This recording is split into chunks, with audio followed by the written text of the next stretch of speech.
Order.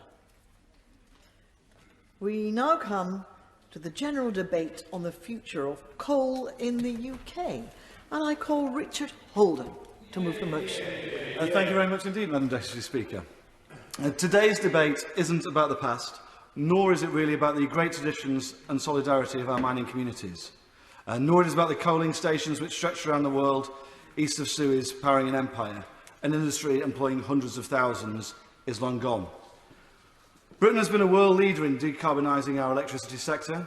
Emissions are down over 70% since 1990, despite usage being up. Renewables have transformed this mix, and I'm proud to be part of a government that is pressing forward with that real environmental agenda. We're going to end coal-powered electricity by the mid-2020s and are playing a leading role alongside Canada in that effort globally. There is much more to be done in terms of future technology, and I commend the work of my honourable friend for Redcar and his hydrogen APPG and the group that he's working with and what they're doing in turning theory into practice for steel manufacture from coal to hydrogen. But it's not there yet, and it's likely that it will take many years before that can come to fruition. But I do welcome any further government plans, as we've seen recently, to support technological change in this area. But while we search for that alternative to coal, we still need coal in the UK. Whether we dig it up here or someone else digs it up and ships it here, for the present and foreseeable future, we still need it. Although huge strides have been made in efficiency, you cannot operate blast furnaces for steel production without coking coal. Britain's cement industry requires a massive amount too, which is both critical to some of our large infrastructure projects that we're pushing ahead with at the moment. And even our heritage rail sector requires tens of thousands of tonnes every year.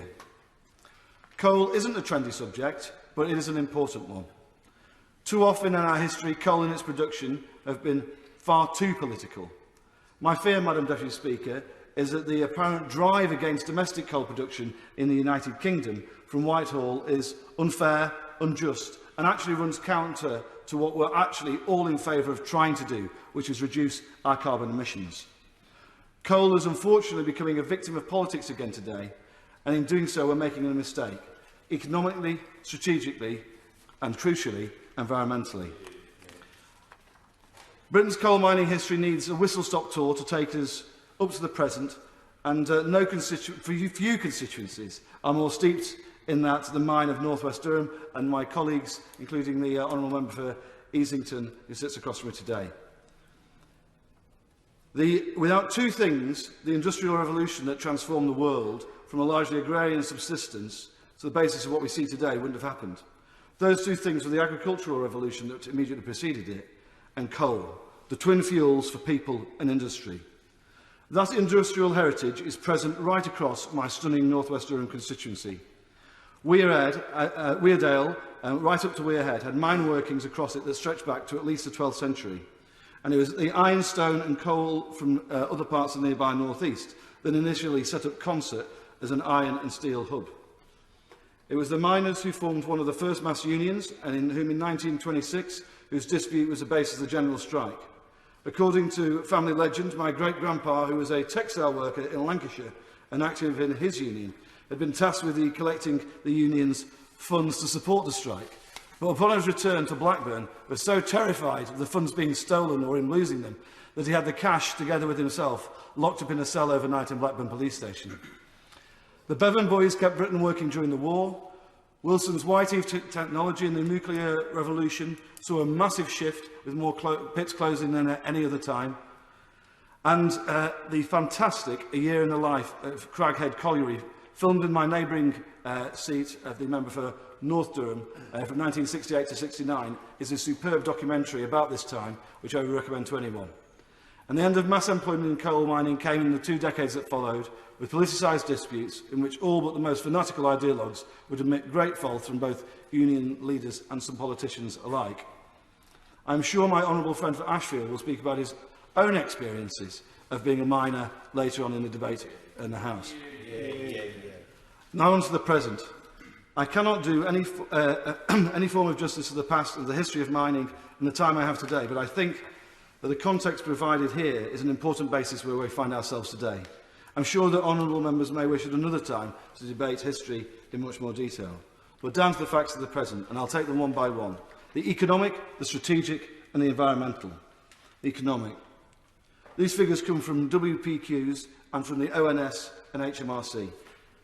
Tonnage. This is the present context of what we're looking at in the UK. We import between 5 and 10 million tonnes of coal a year. Money.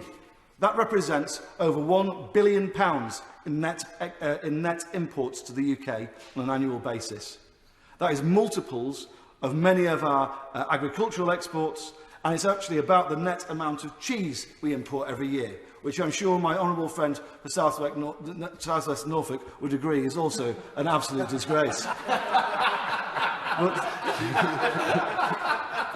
But the difference, Madam Deputy Speaker, is that it's in the bulk.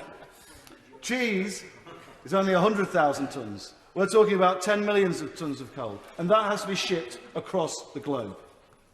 That's a point I'll return to shortly. Jobs. That's £1 billion a year that could be going into UK jobs as we look to transition from coal to other methods of fuelling industry over the next few years. And I want to put that context locally. After being sat on by MHCLG for 3 years, the decision not to allow the new planned mine at Highthorne in Northumberland was rejected. That was a scheme supported by all political parties and the planning inspectorate locally. That means 250 well-paid, good jobs won't happen. To give you an idea of the impact that's going to have, the salaries alone would be the equivalent of the Eat Out to Help Out scheme every year for the whole North East for the next 5 years, which is how long the site is planned to last for. That brings me on to my second point about the present.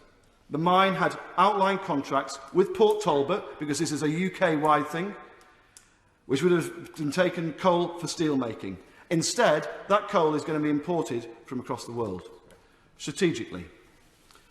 Of our net imports, approximately 40% of our coal comes from Russia and 20% from Colombia. The blast furnaces at Port Talbot could have been burning with British coal, but now they're going to be burning with Russian coal. We are literally forcing one of our key strategic industries to send pounds to Putin rather than supporting good jobs as we bridge to future technologies that will see our strategic heavy industry decarbonise further. And that brings me to my third point, the environment. And this, Madam Deputy Speaker, is where I'm afraid the entire argument against domestic coal production collapses entirely. Britain has a proud environmental record, and our domestic coal production has some of the highest environmental standards in the world. Our open cast mines are properly dealt with and re-landscaped afterwards. Does anyone truly believe that that's the case in Russia, or in Colombia, or even the United States? And that's before we get to the staggering quantities of CO2 emissions of shipping a bulk product halfway around the world. A recent Centre for Policy study estimated that transporting coal via either St Petersburg or Murmansk to the UK would emit between 4 and 5 times as much CO2 than moving it domestically within the UK. US, Colombian, Australian imports all face the same stark environmental transport costs, and this is a bulk product. That's just in terms of CO2 as well.